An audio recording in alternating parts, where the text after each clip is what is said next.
अमेरिकेमध्ये उच्च शिक्षण घेणाऱ्या परदेशी विद्यार्थ्यांना ग्रीन कार्ड देणार अमेरिकेचे माजी राष्ट्राध्यक्ष डोनाल्ड ट्रम्प यांनी हे आश्वासन दिलेलं आहे। सत्तेवरती आल्यास कायमस्वरूपी वास्तव्याचा परवाना देऊ असं डोनाल्ड ट्रम्प यांनी म्हटलेलं आहे। डोनाल्ड ट्रम्प यांची ही मोठी घोषणा म्हणून याकडे बघता येईल।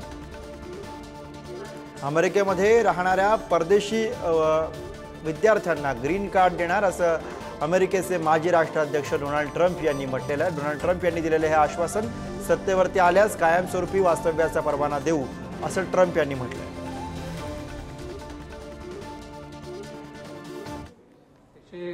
बिकट प्रश्न बनलेला आहे।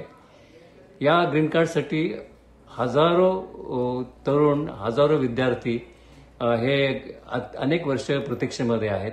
ही प्रतीक्षा आधी संपत नाहीये आणि असं असताना या विद्यार्थ्यांना ग्रीन कार्ड ट्रम्प कशाच्या आणि कोणत्या पद्धतीने देणार याविषयीचं काही प्लॅन त्यांच्याकडे आहे असं दिसत नाही। आपल्याला कल्पना आहे की अमेरिकेमध्ये दरवर्षी 10 लाखावर विद्यार्थी येत असतात परदेशी। त्यातले बहुसंख्य विद्यार्थी हे चीन आणि भारतातून येतात।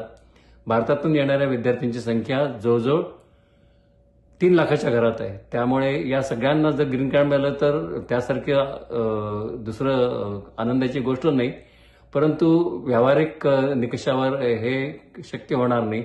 त्यामुळेच बायडन यांच्या प्रचार यंत्रणेने हा निवडणूक यंत्रणेतील एक गाजर दाखवण्याचा प्रकार आहे आणि हे पोकळ आश्वासन आहे, ते प्रत्यक्षात येणार नाही अशी स्पष्ट भूमिका मांडलेली आहे।